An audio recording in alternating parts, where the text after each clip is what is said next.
Hola, ¿cómo están? Otra edición de Documenta. Seguramente te llama la atención lo que está atrás mío, esas fotografías antiguas. Son fotos tomadas en Europa por 1940, 1941. Esas fotos recuerdan un hecho histórico valeroso que ocurrió en Polonia, es el levantamiento del gueto de Varsovia. Vos pensás que cientos de judíos estaban encerrados en un gueto, oprimidos por el ejército nazi, y un día en abril decidieron levantarse y avanzar contra ese ejército nazi. Obviamente, en ese momento, en ese acontecimiento puntual, el ejército nazi triunfó, pero ese hecho transmitió mucho coraje en una época oscura y terrible de la humanidad como fue la Segunda Guerra Mundial. Estamos acá en el Museo de la Shoah. Shoah significa genocidio y precisamente el museo lo que trata es de recordar qué hizo el nazismo contra la humanidad, precisamente en la Segunda Guerra Mundial. Y la idea de este documental es contarte, al principio, qué fue el nazismo, y luego vincular el nazismo con la historia argentina, porque muchos jerarcas nazis, Mengele, Pritzker, Eichmann y muchos más, llegaron a la Argentina protegidos por la Cruz Roja, por un sector del Vaticano y por la administración peronista, fundamentalmente en su primera gestión, en un recorrido que se conoció como la Ruta de las Ratas.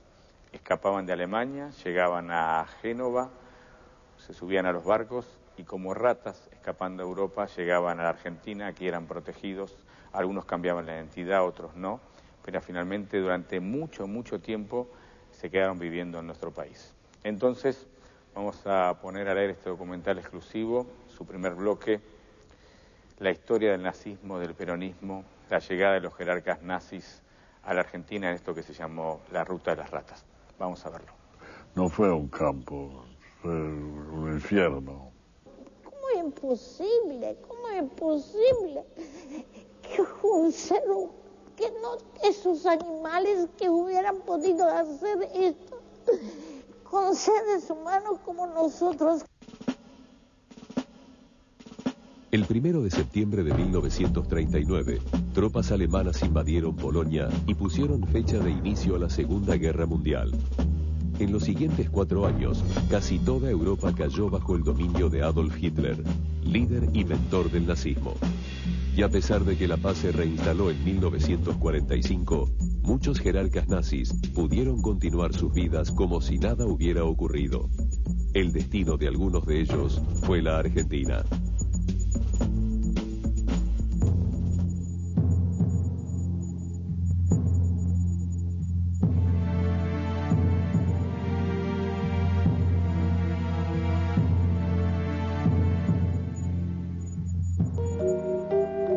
A fines de la década del 20, Alemania estaba al borde de la quiebra. Los problemas por los que atravesaba eran fruto de su derrota en la Primera Guerra Mundial. En ese clima de incertidumbre y miseria, un partido comenzó a prevalecer en la escena pública, el nacionalsocialista. Conquistó adeptos con una teoría absurda pero tentadora. La culpa la tenían los otros. Judíos, marxistas, gitanos, negros, todos los que no pertenecían a la raza aria. Y capital monopolista, con la guerra perdida, quería la revancha y necesitaba ampliar su base social y con un partido de masas que le proporcionaba los nazis. El 30 de enero de 1933, Adolf Hitler fue nombrado canciller de Alemania. Tenía que formar un gobierno de coalición que pusiera fin a la crisis de ese país. El 5 de marzo, en las elecciones parlamentarias, triunfó el nacionalsocialismo con más del 50% de los votos.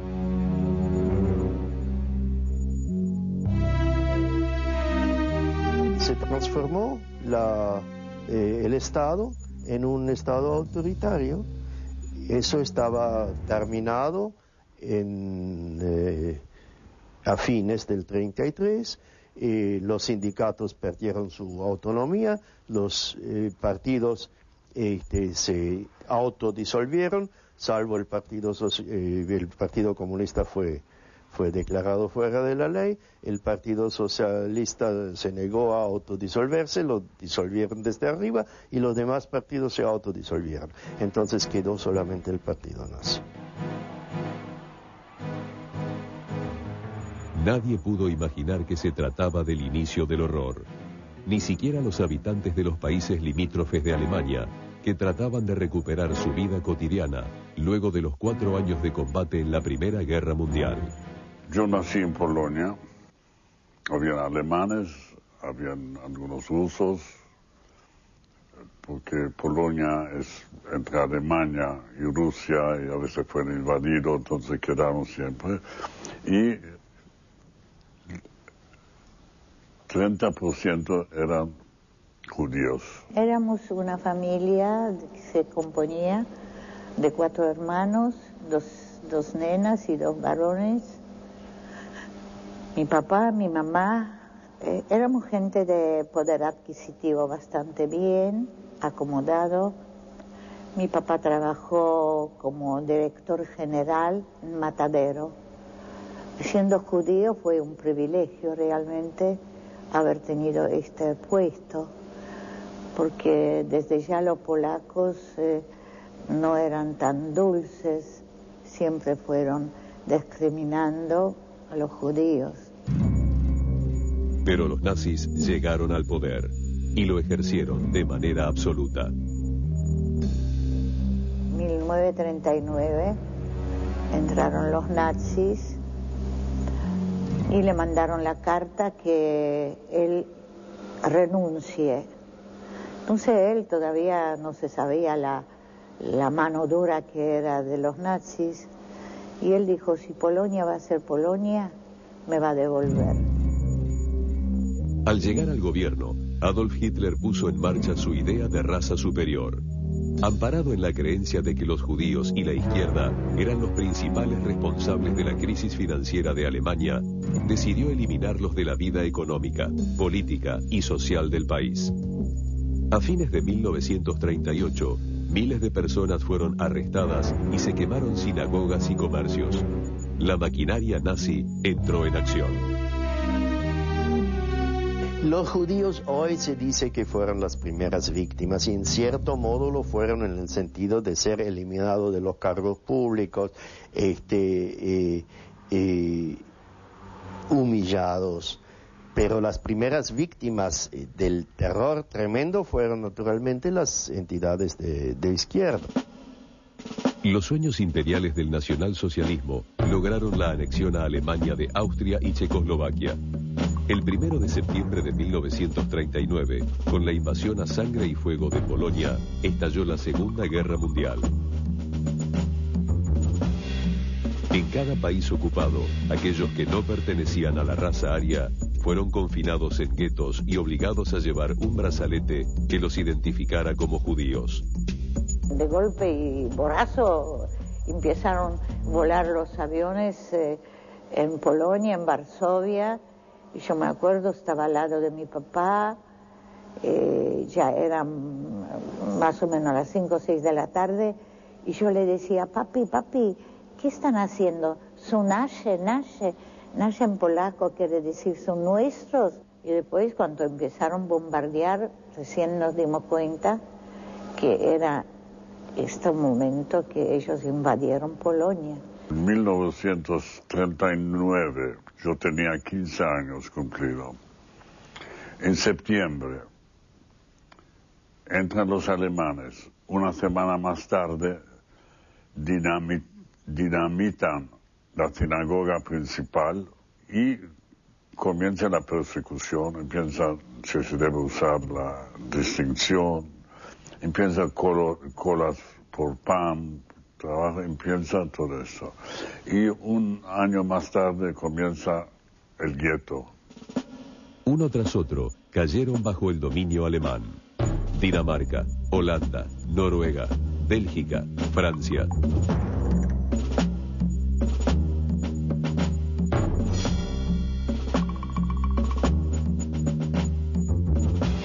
En junio de 1940, Hitler le declaró la guerra a Inglaterra. Un año después, a la Unión Soviética. Su sed de conquista no tenía límites, su sadismo tampoco. Y el pogrom gigantesco contra los judíos estaba preparado de antemano, y ahí fue muy violento. Estaba organizado como que el pueblo indignado incendió las sinagogas, varios miles de judíos fueron detenidos, llevados con tremendas torturas a campos de concentración. La vida cotidiana en los guetos se basó en una permanente lucha por la subsistencia. Los confinados por los alemanes debieron soportar largas colas por un pedazo de pan o un poco de azúcar. Las humillaciones, los golpes, las vejaciones fueron moneda corriente. Cualquier requisa del ejército nazi se transformó en sinónimo de muerte. De golpe se escuchó que vienen los nazis. Y vos sabés, el nene empezó a llorar. El nene empezó a llorar. ¿Qué querés que te diga? Ahí habían 30 personas, 20 personas, no te puedo decir cuántas. La madre agarró la almohadita y le puso sobre la carita del bebé. Cuando lo sacó la almohadita, el nene estaba muerto. No conforme con la implantación de guetos donde se confinaba a los enemigos del régimen, Hitler ideó una nueva forma de detención: los campos de concentración. Treblinka, Belzec, Chelmno, Sobibor, Theresienstadt y el más grande y nefasto de todos, Auschwitz. Hacia allí fueron conducidos millones de seres humanos. Cargados en vagones de ferrocarril, confiscadas la mayoría de sus pertenencias, sin agua ni comida, fueron hacinados en barracas.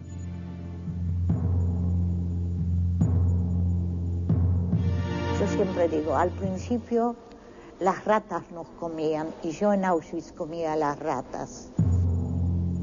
Hitler no estuvo solo. Adolf Eichmann, oficial del grupo de élite SS, organizó el traslado de los judíos a los campos de exterminio. Erich Priebke, SS y jerarca de la policía nazi, fue el encargado de rastrear y detener judíos en Italia. El médico Joseph Mengele, también SS, fue el responsable de los llamados experimentos científicos con prisioneros de Auschwitz.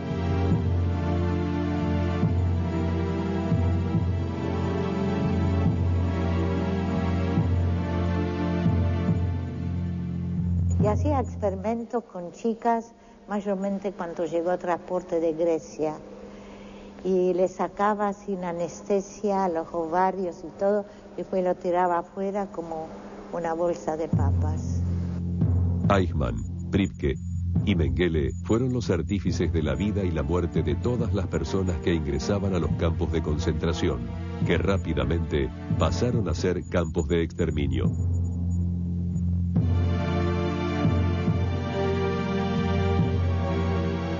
No fue un campo, fue un infierno. Muy, muy difícil. Porque ya en Auschwitz ya no había secretos. Ya se hablaba abierto. Yo cuando me acuerdo me pellizco. ¿Cómo es posible? ¿Cómo es posible que un ser, esos animales que hubieran podido hacer esto con seres humanos como nosotros? Si un animal no mata, cuando no tiene hambre no mata. Ellos agarraban los chicos chiquitos y lo rompían en dos, o agarraban una piernita de un chico, rompían las paredes, o hacían pozos y tiraban a los chiquitos al pozo y prendían fuego. Más de 5 millones de judíos fueron asesinados durante la Segunda Guerra Mundial. 3 millones de ellos en los campos de concentración. A las víctimas de las cámaras de gas y los fusilamientos masivos se deben sumar los muertos por enfermedades y por los experimentos a los que los sometían los científicos nazis. Esto es algo, no sé cómo uno cuenta y soporta cosas que son nazis de mierda, que son degenerados, que son... No tengo palabra. Busqué en 300 diccionarios una palabra demente, degenerados, no sé, que tenían los cables, no sé. En 1943, los alemanes comenzaron a perder terreno. Primero fue la derrota en la Unión Soviética, luego seguiría el levantamiento y la liberación del gueto de Varsovia por los mismos prisioneros, y el desembarco de tropas inglesas y norteamericanas en Normandía.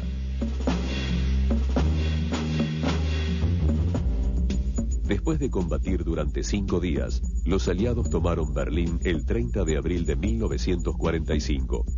Ese mismo día, se suicidó Adolf Hitler en su búnker. Auschwitz nunca fue liberado, y Dachau tampoco.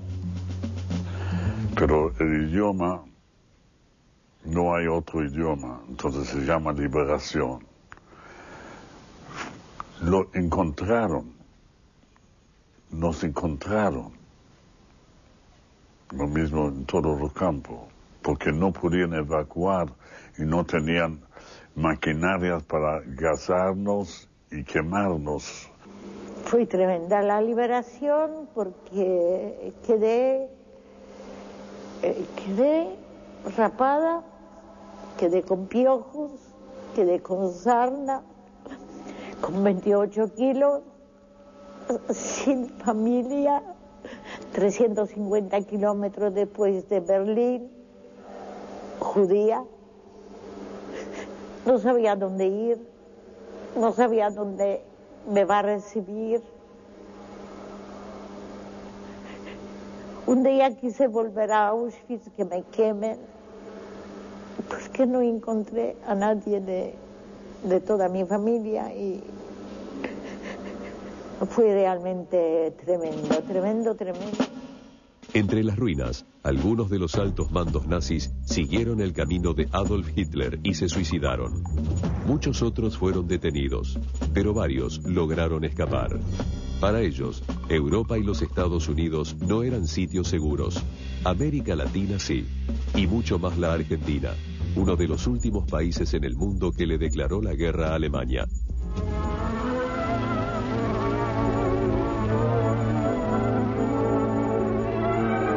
Y ahora Buenos Aires les tiende la mano.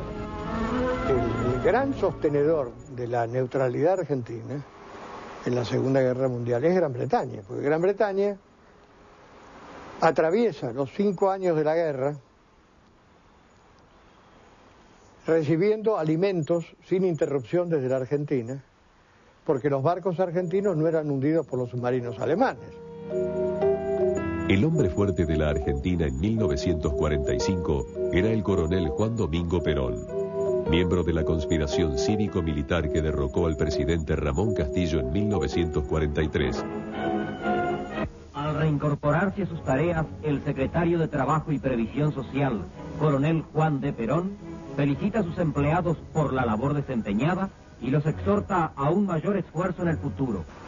De manera que había una predisposición del poder militar para favorecer la candidatura de Perón, que por otra parte se monta sobre una agitación social y un cambio en la economía del país bastante importante, como había ocurrido a partir de la Segunda Guerra y que también había sucedido a partir de la Primera Guerra Mundial. La Argentina había recibido durante y después de la Primera Guerra Mundial una fuerte ola inmigratoria. Italianos, españoles, judíos, todos buscaron el amparo de esa tierra prometida. Un abanico de comunidades se instaló en este territorio tan alejado de las bombas y la destrucción europea. También lo hicieron los alemanes. Entre ellos, algunos abrazaron la causa nazi a inicios de la década del 40. En la colectividad alemana, los nazis estaban muy bien organizados. La embajada nazi prestó ayuda, pero las entidades alemanas aquí muy fuertes estaban todas copadas por el partido nazi y por la embajada de Alemania nazi. En 1945, el gobierno militar de Edelmiro Farrell llamó a elecciones presidenciales para el año siguiente. Los sectores conservadores temieron de la prédica de Perón sobre los trabajadores y pidieron su renuncia. El 8 de octubre, las Fuerzas Armadas accedieron al pedido y en un intento por paliar la crisis, ordenaron la detención del coronel en la isla Martín García. El 17, las masas marcharon hacia Plaza de Mayo para exigir la libertad de su líder. Al promediar el día, los grupos convertidos en una numerosa columna se encaminan hacia el hospital militar, frente al cual permanecen reclamando la presencia del coronel Perón.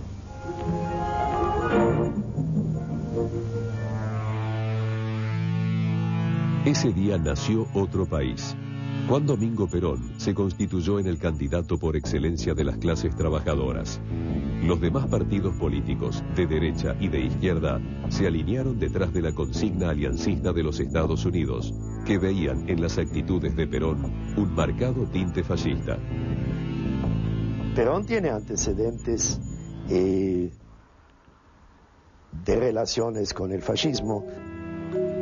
A eso se sumó la procedencia militar de Perón, miembro de un ejército que parecía no ocultar su simpatía con el alemán.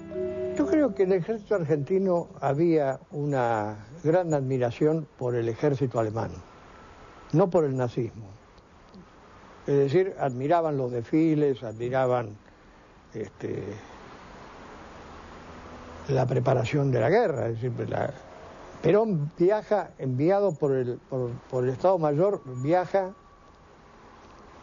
el año 38 a Italia para ver el desarrollo del ejército italiano, y el año 39, 40, en el 40 está en Francia para asistir a la entrada de los mecanizados alemanes en territorio francés.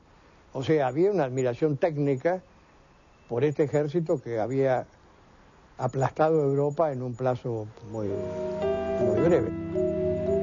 El 4 de junio de 1946, Juan Domingo Perón asumió la presidencia de la Argentina. Al frente de su personal servicio secreto, la División Informaciones nombró a Rodolfo Freude, hijo de Ludwig Freude, un viejo amigo con sólidos vínculos en la comunidad alemana. Los aliados señalaron a Ludwig como testaferro de los nazis, pero ocultaron los pormenores de una reunión ocurrida en Alemania un año antes de la caída de Adolf Hitler. Esa es una reunión que se hace en agosto de 1944 en Estrasburgo, y en realidad ahí lo que se hace es ultimar los detalles de dos cosas que van a ser fundamentales para el nazismo en el fin de la guerra, y es el envío de remesas de dinero, por un lado, sacarlo de Alemania, y por el otro lado la salida para la reinstalación de la gente que tenía que irse, ¿no?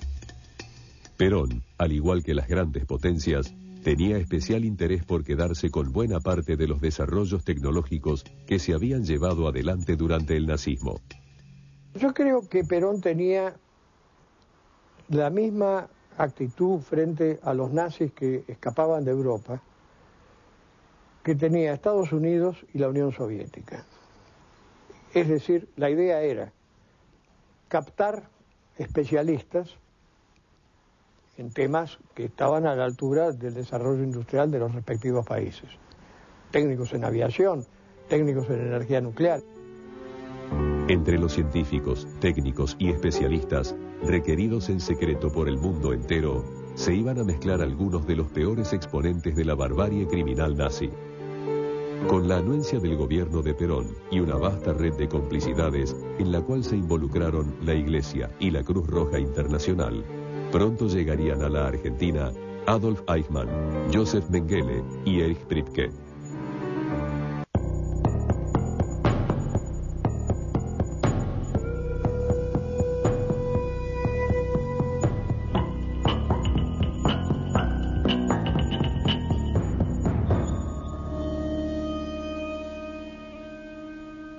Segundo bloque de esta nueva edición de Documenta. Hasta ahora lo que vimos fue el nazismo, todo lo que hizo en Europa, el genocidio, el holocausto, la muerte.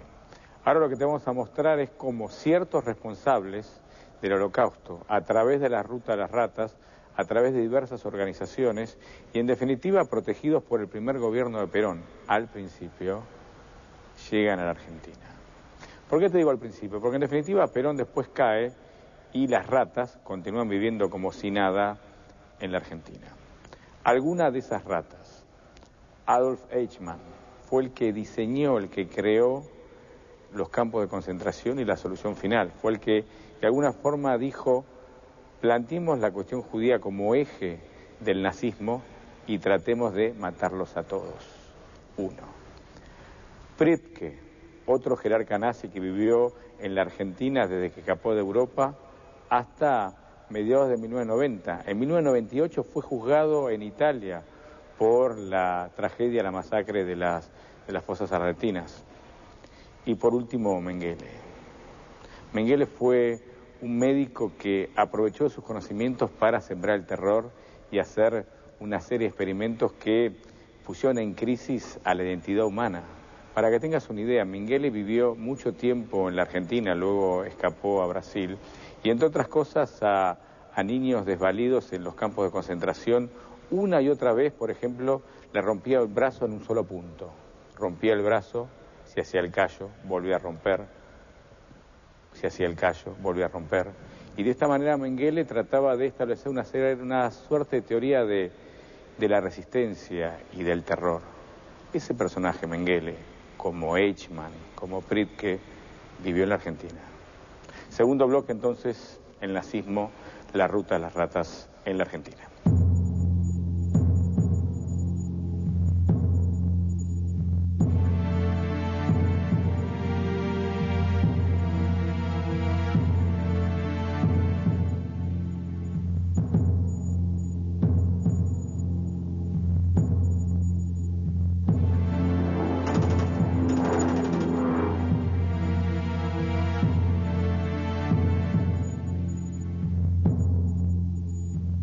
El saldo de la Segunda Guerra Mundial fue aterrador.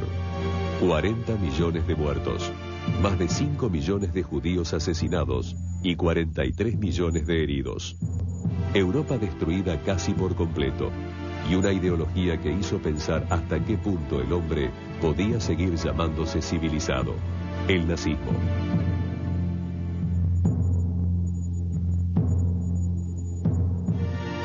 Cuando comenzó la reconstrucción, muchos países intentaron acaparar algunos de los avances científicos realizados por los alemanes. La Argentina, gobernada entonces por el general Juan Domingo Perón, estuvo entre ellos.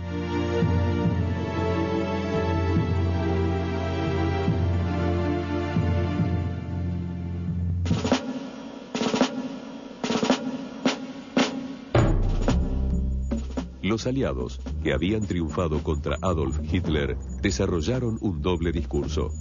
Prohibieron la emigración de criminales nazis para que su ideología no se diseminara al resto del mundo. Pero compitieron entre sí para atraer a los científicos más capacitados en el campo tecnológico. Para eso, pusieron en práctica una red de fugas en la cual operaba el Vaticano. El papel del Vaticano es muy importante, en la medida en que es el organizador y el padrino, digamos, de las redes de fuga más efectivas. Hubo dos redes de fuga efectivas. Una con la tutela del Vaticano y otra con los servicios de inteligencia americanos. La vía de escape del Vaticano, a la que se llamó la Ruta de las Ratas, también incluyó la participación de un organismo que debía atender cuestiones absolutamente contrarias, la Cruz Roja Internacional. Es difícil saber si la Cruz Roja operó conscientemente a favor de los criminales de guerra nazis. Lo que no tenemos ninguna duda es que no se molestó en chequear a una gran cantidad de gente. Entonces yo no conozco ningún caso de alguien que se le rechazó un pasaporte por sospecha de que fuera un criminal de guerra. La Cruz Roja participa de alguna manera de esta ruta de las ratas del Vaticano, de las rutas de fuga. Digamos, posiblemente con una situación menos comprometida por el tema de la cantidad de desplazados que había en Europa en ese momento, y ellos proveían también de documentación y de ayuda. La Argentina formó parte de esa red. País seguro, en crecimiento y alejado de la guerra, se constituyó en sitio ideal para el desembarco y refugio de los vencidos.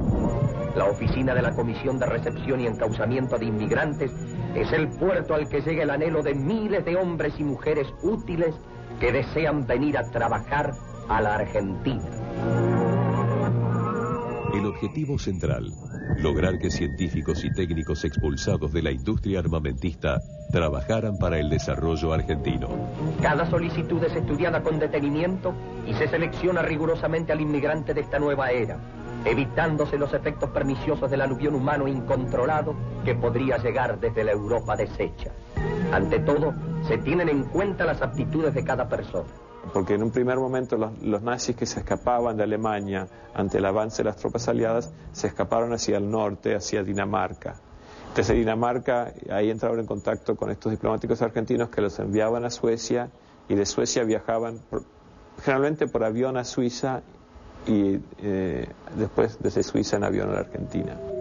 Entre los técnicos alemanes llegados a Buenos Aires, el caso paradigmático fue el de Kurt Tank. Tank, renombrado constructor de aviones para la Fuerza Aérea Nazi, ingresó al país en 1947, proveniente de Dinamarca. Bajo el nombre falso de Pedro Jorge Mathies, convenció al gobierno de construir aviones de reacción.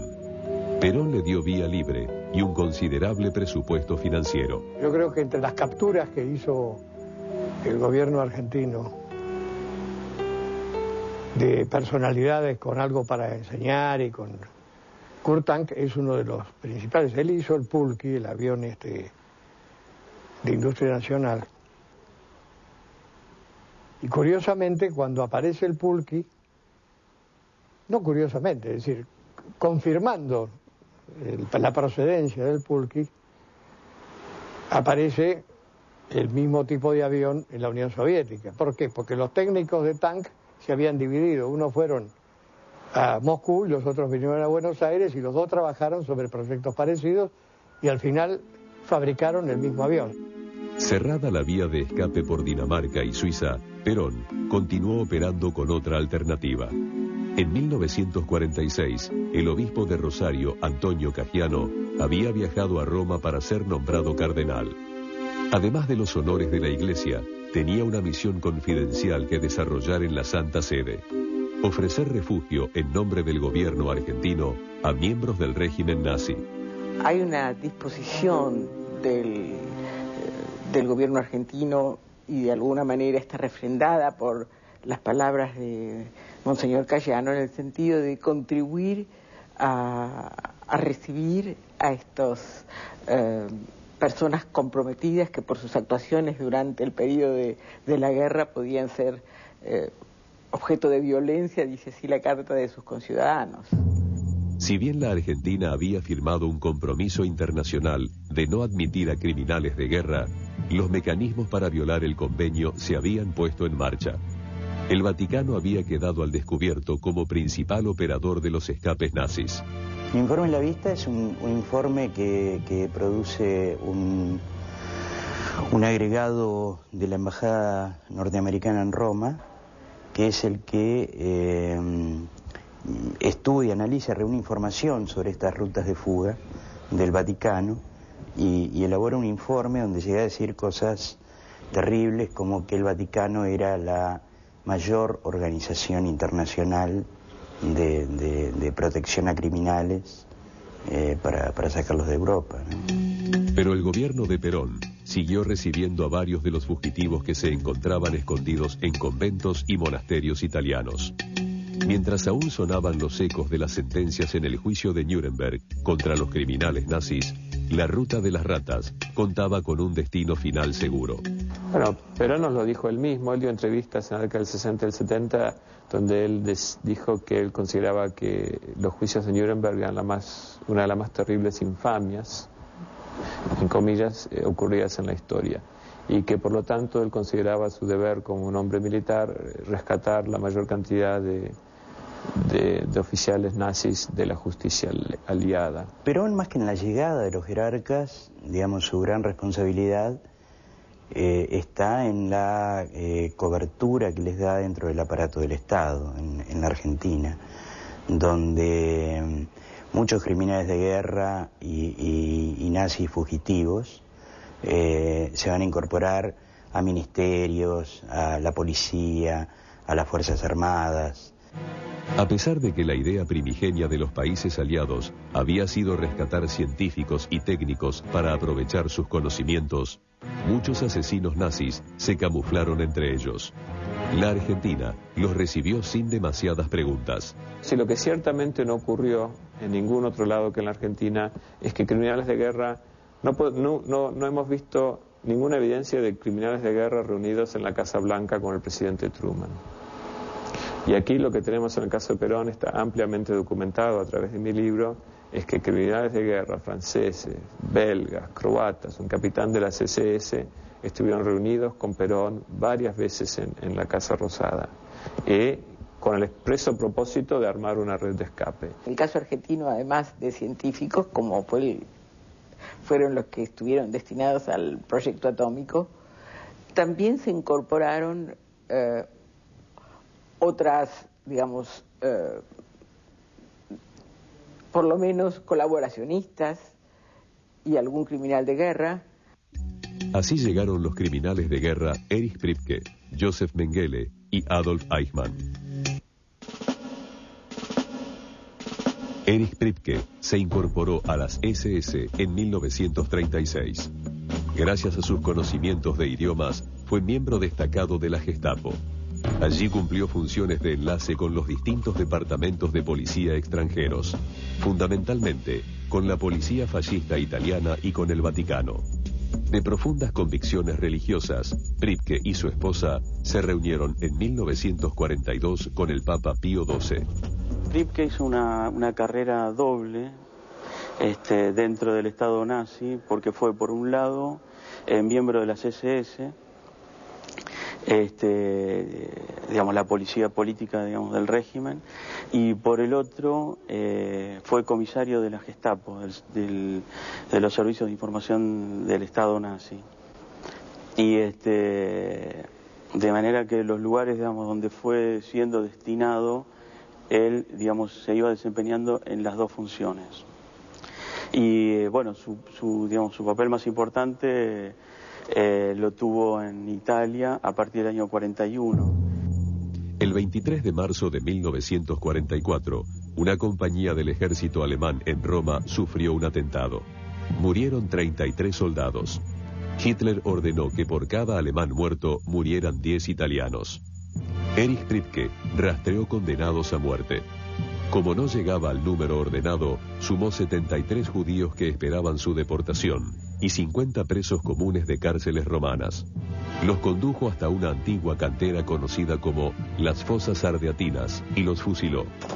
Pero el día de la masacre, que fue el 24 de marzo de 1944, donde mataron a estas 300 personas en solo 5 horas, él controlaba, digamos, la lista de quienes iban a ser asesinados. Los prisioneros que venían de distintas cárceles de Roma paraban, digamos, frente a Priebke. Priebke les hacía decir su nombre en voz alta. Una vez que tenía el nombre, los tachaba de su lista y, digamos, daba el vía libre para que ingresaran a la cantera y fueran asesinados. Cuando finalizó la guerra, Erich Priebke se escondió en Italia, pero ante la condena de su jefe en las SS, un padre franciscano le sugirió refugiarse en la Argentina.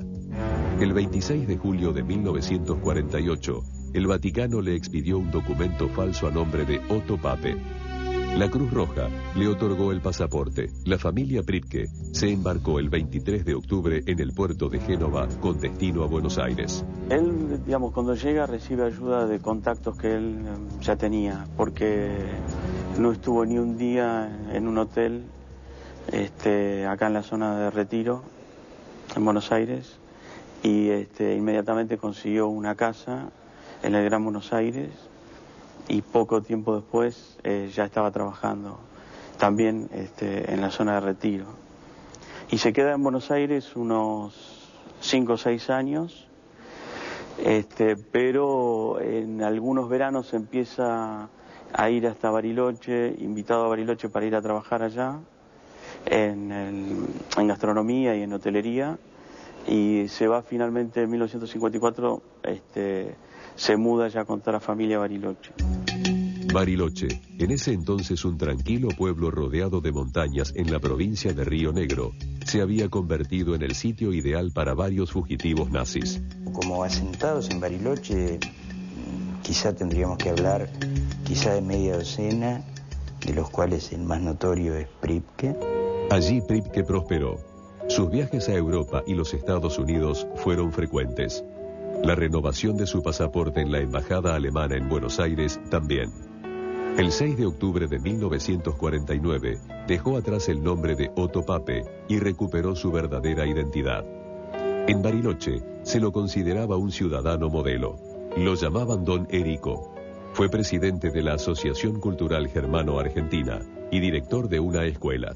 Bueno, en realidad, digamos, no ocurrió gran cosa, digamos, cuando lo identifican. Justamente, digamos, yo creo que es por ese trabajo, digamos, cultural y político que han hecho los alemanes en Bariloche, es que no hay casi reacción.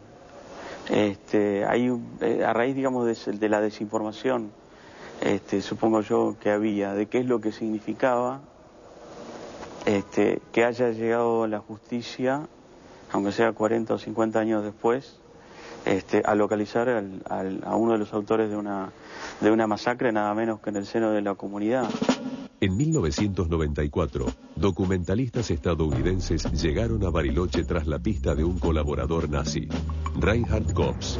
No hago nada, no contesto. Yo les digo, cuando todo esté terminado, puedo hablarle. Kops entró en pánico y cuando lo entrevistaron para desviar la atención, reveló que a metros de su casa vivía un verdadero criminal de guerra, Erich Pripke. ¿Es cierto? Porque una cadena televisiva norteamericana vino a la Argentina a buscarlo a Reinhard Kops, como un nazi que vivía oculto en Argentina, y cuando lo acostan a Reinhard Kops con una cámara y un micrófono en la calle, dice, no, pero no me busquen a mí, aquí vive Erich Pripke, que es mucho más criminal que yo. En Bariloche, Pripke reconoció haber asesinado a 2 hombres en la masacre de las fosas ardeatinas cumpliendo órdenes. Fue detenido. Italia pidió la extradición del criminal de guerra y en noviembre de 1995 fue trasladado a Roma para ser enjuiciado.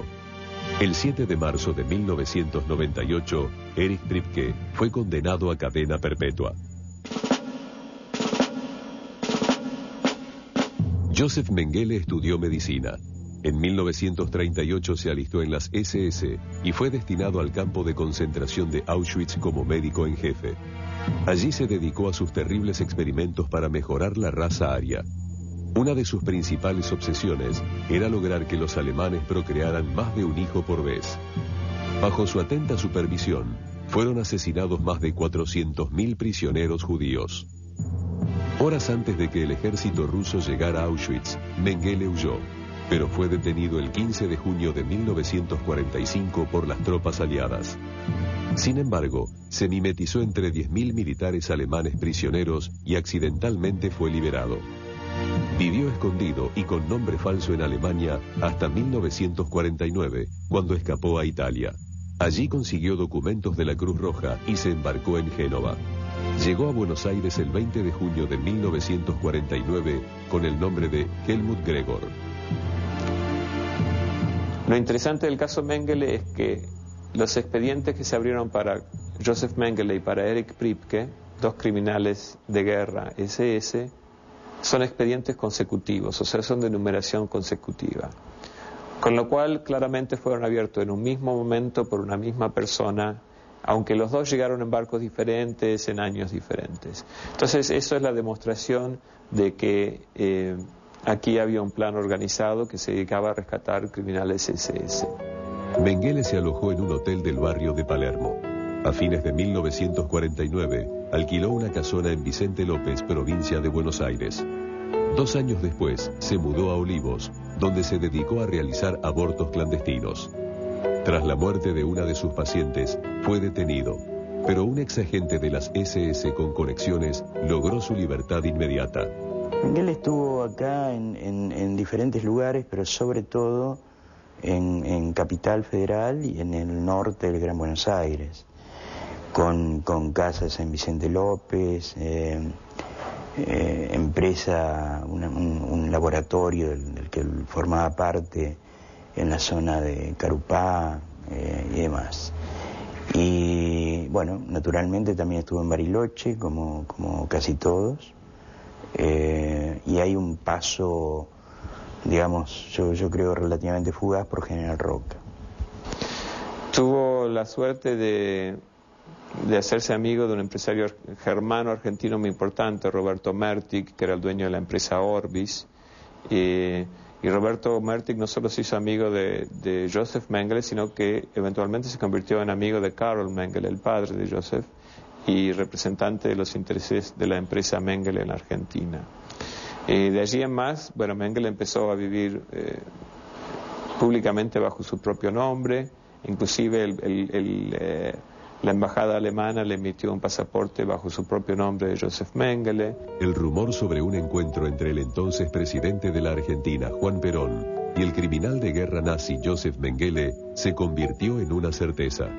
Con respecto a Mengele, lo que tenemos es el testimonio de Tomás Eloy Martínez, que él entrevistó a Perón en la década creo que el 70, a fines del 60.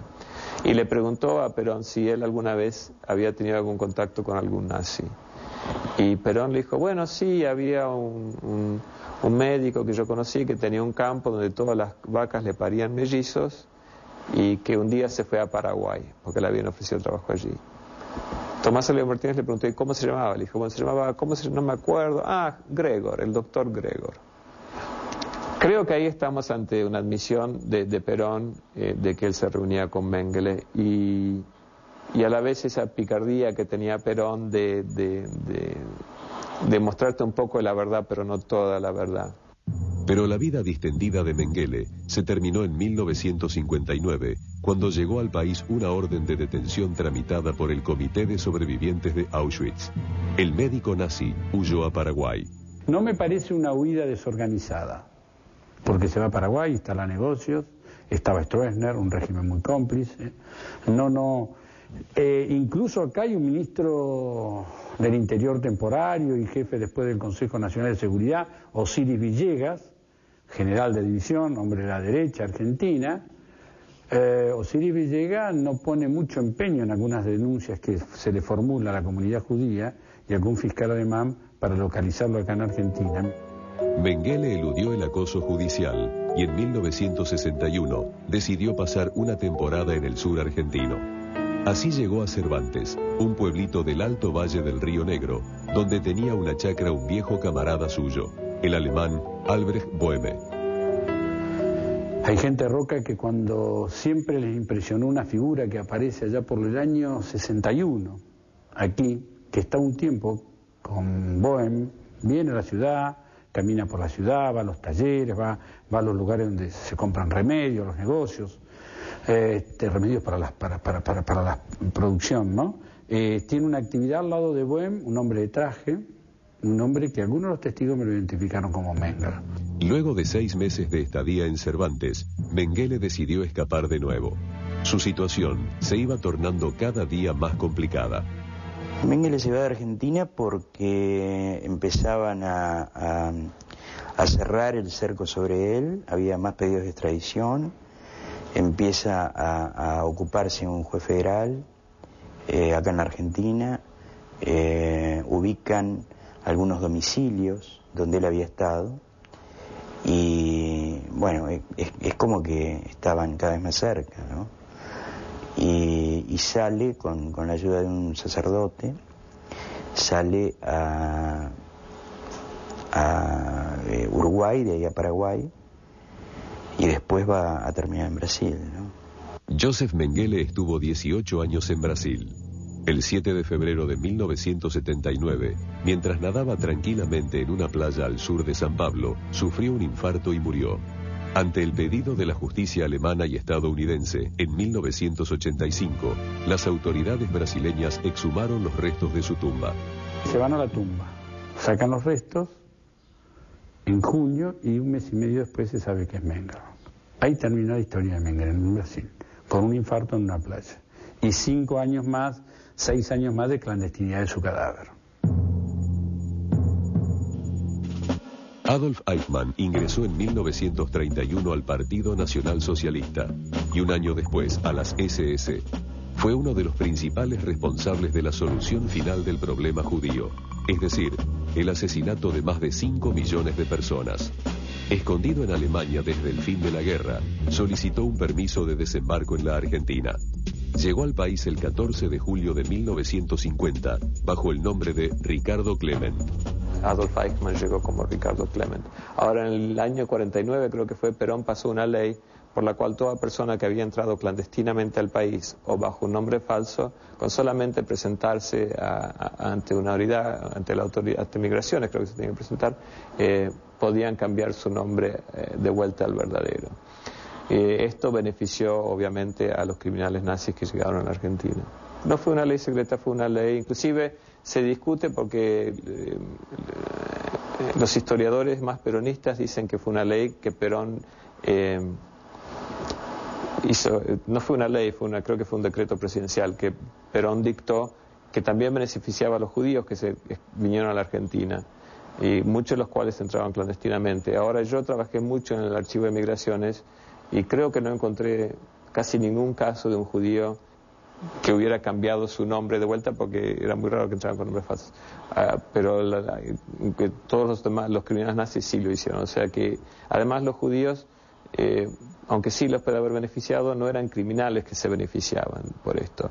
Ahora, los que más se beneficiaban eran los criminales, por supuesto. Al igual que Mengele, Adolf Eichmann se instaló en el barrio bonaerense de Olivos y trabajó en la fábrica Orbis. 1 año y medio después, cambió de empleo. Su nuevo destino también pertenecía a capitales alemanes, la fábrica Mercedes-Benz. Unos años después, el mayor de los hijos de Eichmann se enamoró de la hija de un exprisionero del campo de concentración de Dachau, que había emigrado a la Argentina. La familia de la joven alertó a la justicia alemana. El fiscal general reenvió el dato al Mossad, que mandó un agente a investigar. Por entonces, los Eichmann se habían mudado a una casa de la calle Garibaldi al 6000, en el barrio bonaerense de San Fernando. Hasta allí llegó un nuevo grupo del Mossad para continuar con las investigaciones. Pero al comprobar que Klement era efectivamente Adolf Eichmann, decidieron secuestrarlo. La operación, comandada por Peter Malkin, se llevó a cabo el 11 de mayo de 1960. Luego de 10 días de interrogatorios, Eichmann fue enviado a Tel Aviv. El 23 de mayo, el primer ministro israelí Ben Gurión anunció al mundo entero su captura. Estando en Nueva York, pude entrevistarme, gracias, digamos, a la Fundación Raoul Wallenberg, con Peter Malkin. Y el encuentro fue de 2 horas. Y entonces me contó que durante todo el periodo en que estuvo custodiándolo a Eichmann, lo único que recibían era el diario y 4 comidas diarias. Eichmann permanecía absolutamente silencioso. Él no lograba sacar de su boca palabra. Hace exactamente 45 años, el criminal de guerra Adolf Eichmann fue juzgado en Jerusalén por los asesinatos cometidos en los campos de concentración nazis. El 15 de diciembre de 1961, el tribunal lo encontró culpable y fue condenado a morir en la horca. La ejecución se llevó a cabo el 31 de mayo de 1962. En nombre de una confraternidad que en boca de un criminal como él sonó aberrante, las últimas palabras de Eichmann fueron: «Viva Alemania, viva Austria, viva Argentina». Sie geben also zu, dass sie an dem Morde von Millionen von Juden beteiligt waren. Von dem rechtlichen Sektor aus gesehen blieb mir nichts anderes übrig, als Befehlsempfänger die Befehle, die ich bekam, auszuführen. שאלתי איננה משפטית.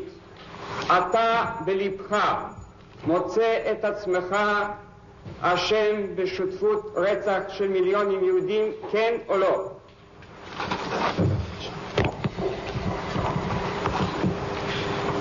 Menschlich schuldig, ja. Weil ich an der Deportierung schuldig bin. Priebke, Mengele, Eichmann son solo 3 casos testigos de criminales de guerra nazis que buscaron y encontraron refugio en la Argentina durante el gobierno de Juan Domingo Perón. Una vasta red de complicidades internas y externas les permitió vivir algunos años como inocentes del genocidio que habían cometido. El Holocausto señaló un antes y un después en la historia de la humanidad. Quedó como una marca que debe ser recordada por siempre para que jamás vuelva a ocurrir.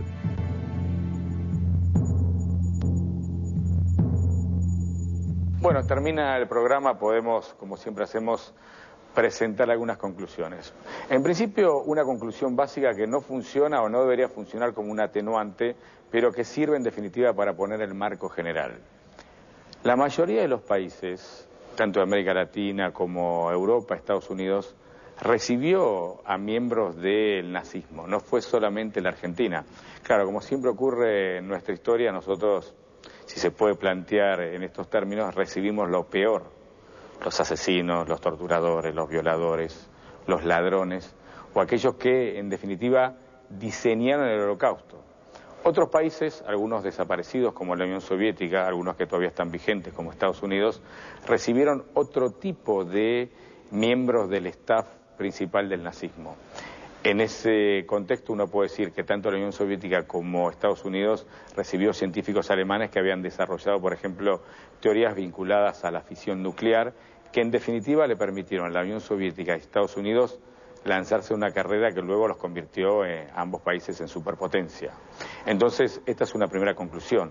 La ruta a las ratas sirvió para que las ratas llegaran a Buenos Aires, pero otros países, otros regímenes contrapuestos entre sí, el comunismo y, comillas, el liberalismo, también se apropiaron de la inteligencia nazi para desarrollar proyectos propios. Ese es un punto básico. El otro punto también esencial es que cuando el peronismo se va derrocado en el 55, los nazis siguen siendo protegidos, o sea que si bien uno puede plantear que el régimen peronista los trajo y les dio protección, luego cuando cayó Perón en el 55 siguieron viviendo aquí durante mucho tiempo como si nada. De hecho, recién en la década del 60 el Mossad, el Servicio de Inteligencia israelí, captura a Eichmann y se lo lleva a Jerusalén para un juicio que termina o desemboca en su muerte.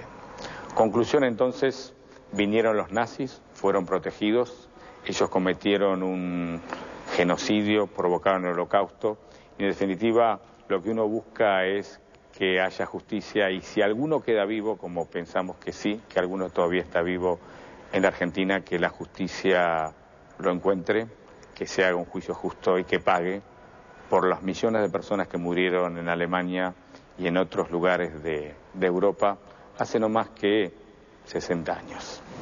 Chao, hasta la semana que viene.